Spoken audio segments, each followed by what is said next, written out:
Welcome to a short form edition of the We Call Game podcast. I'm your host, Joshua Kintu. I'm here with Joseph Carpe Diem, putting in work from the AM to the PM. All right, let's get it cracking. We're halfway through the season, and that last night, Anthony Edwards duelled with Shai Gilgeous-Alexander, I should say. Flipping Shai and OKC came out with the win over the 1-seed Timberwolves.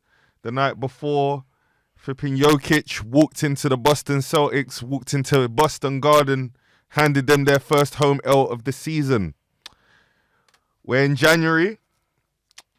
Things are heating up in the NBA. I think we got 4 candidates. We got Shai, SGA, we got Jokic, we got maybe Jason Tatum of the Boston Celtics. And then, what did I say, Jokic? Yeah. I said Shai, Jokic. Shai, Jokic, Jason Tatum. And who else do you think is in the NBA? Oh!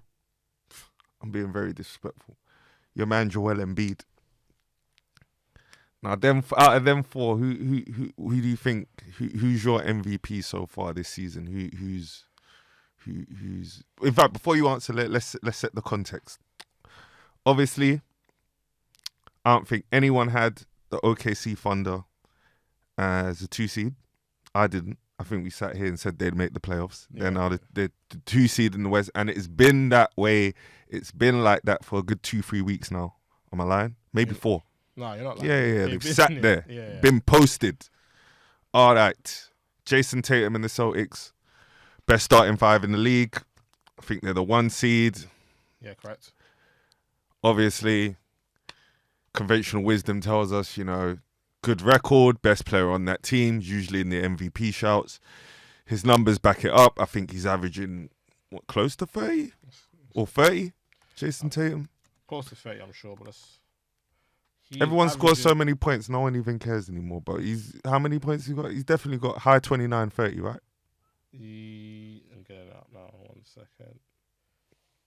He is averaging 27, 9, and 4. 27, 9, and 4. 27, 9, and 4, considering they have the best starting 5 in the NBA, and all 5 of that starting 5, I think, were on the All-Star ballot. Yeah. So it's a lot of sharing the basketball. So that's Jason Tatum's case. Jokic, obviously defending champion. The Nuggets are sat comfortably in 3rd in the West. He's obviously doing his usual near triple-double antics. And Jamal Murray missed part of the season. And the Philadelphia 76ers are, I think, the 3rd in the Eastern Conference. And they did lose James Harden this season. No one predicted that only adding Nick Nurse and Patrick Beverley, I think, would, mean that they would keep the same record in the East, but they're doing pretty much the same thing. Joel Embiid's averaging big numbers. Tyrese Maxey is. So what are you saying, Joe? Who do you who's impressed you the most this season out of them 4? If I'm going to be honest, I think Shai. Because I didn't think OKC would be there. And I didn't think OKC would be there with only Chet Holmgren as his noticeable help. That's not true. As notable help. Williams is really good. What I'm saying is no one expecting OKC, considering how deep the West is, to be there and there. No, I'll give you that. So, considering all of that, I think Shai, if everything stays the same, I think he should win MVP. If OKC finished 2nd or 1st in the West, you would have to give me a good reason why he shouldn't get it. Can you get the current betting odds? Because I haven't heard his name talked about enough, and I have a theory why. I think I have a theory why. Jokic is plus 230, Joel Embiid is plus 280, Shai is plus 290. So he's currently in 3rd. Yeah, he's in 3rd. Yeah, I thought this would happen. He's getting hit with the old Kobe Bryant tax. He's just a scorer, innit? I was thinking about this, Funnily He's enough, just a scorer. So they don't want to reward that. They want to do all this other stuff when no one would have said they're second. Like, he's actually doing what He's doing what you said you're meant to do to get the MVP. His team's winning. They're winning a lot, and he's putting up crazy stats. Yeah. Because he's just a scorer like James Harden all day. And that's the thing, when you play like that, they'll give you one. They'll make sure you get one so you know their agenda isn't fully exposed. But I think he's getting hit with that tax because, yes, Jokic and Joel Embiid are having phenomenal seasons as well. But come on, expectation has to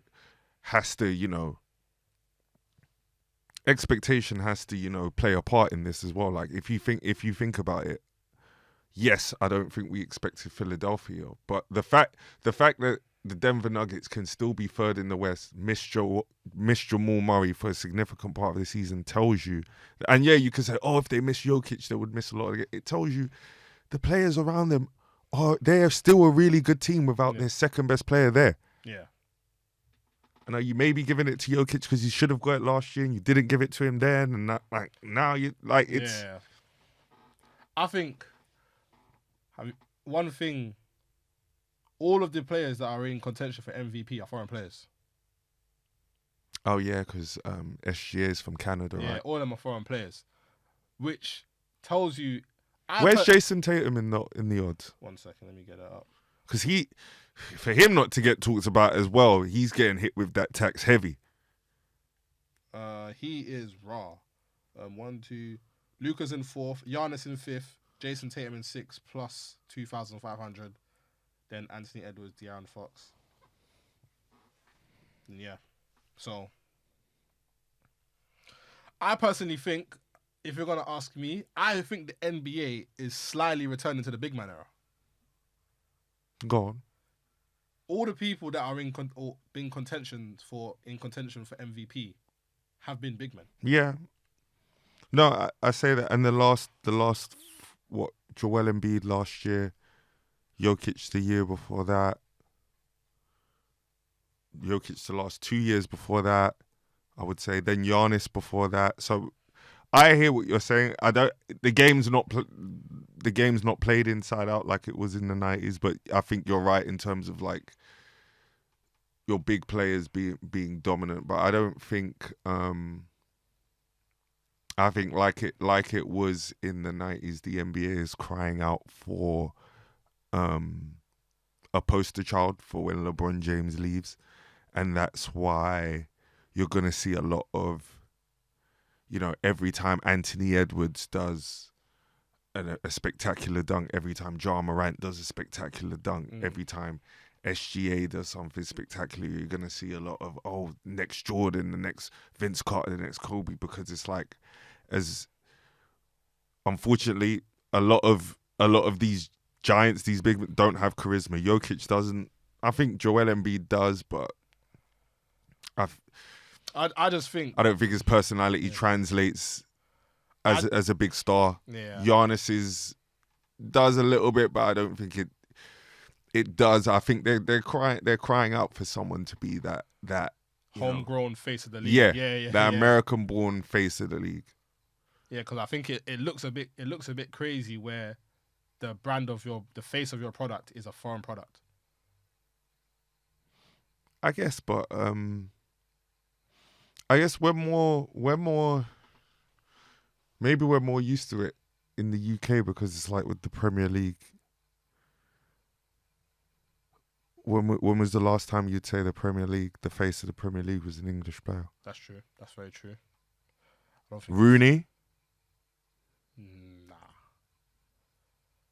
I don't think. I think there was a sly period where you can say like a core group of them, man, like when you had the Rooneys, the Gerrards in the Prem, were maybe the face of the Prem. But then again, you had Ronaldo and that's what I'm saying. Like, still, there was never like there was never an undisputed.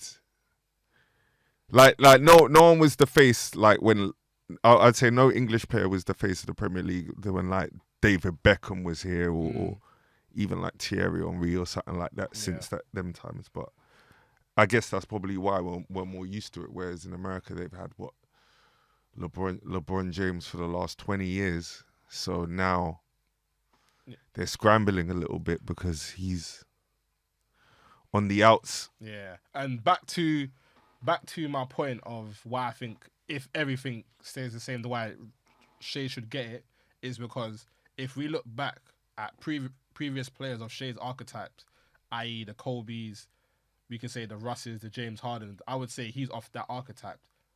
The argument used against them was, oh, he's putting up all these points and his team are not winning. But His team's winning. His team's winning. So Yeah. what argument are you going to use now? So that's why I'm saying. That's my point. Yeah, that's my. I'm in agreement. Yeah. I'm in agreement. I mean, I'd say most, in fact, apart from Harden, most of the cases you brought up, yeah, those teams 6th in the West, 7th in the West, so you could throw that at them, even though, you know, you could argue at the start of the season you said those teams wouldn't make the playoffs. Yeah. But now you've got Shea 2nd in the West, 1.5 games behind the Timberwolves for the 1 seed, and is only, what, 3rd? Yeah, he's third. 3rd favourite to win the MVP? To be fair though, he's right there though. He's on Joel Embiid's tails. You know, he's right there though. They notice him, but I don't think they're noticing him. They need a few games. They need a few more games on national US television to help him, and he needs a couple signature games against Philly and against Denver where his team can get the win and he plays well. Because that's another thing. What's happening when you play against each other? Jokic and Embiid played each other the other week. Both of them pretty much showed out. Like you need stuff like that to sort of defend your case as MVP. You can't be sitting out them games, or you can't be, you know, having an off night. Or if you are gonna have an off night, at least make damn sure your team wins. So, but if he sits out and his team wins, with the way the MVP seems to not favour scorers, they're gonna use that against him. Like, oh, your team were able to win without you. yeah, if he sits out too much. Yeah. If he sits out against, let's say, Jokic, for example. It's funny, they tried to run that narrative a couple years ago with Ja Morant, and now we've seen a full sample size of this. A full sample size of, okay, yeah, let Ja Morant not be on Memphis and see what Memphis are. Nah, for sure. But yeah, obviously, should we wrap up? Yeah. Obviously, it's the halfway mark. Let us know what you think, who should be favourite for MVP. This is the short form edition of We Call Game, and we are signing out. Thank you.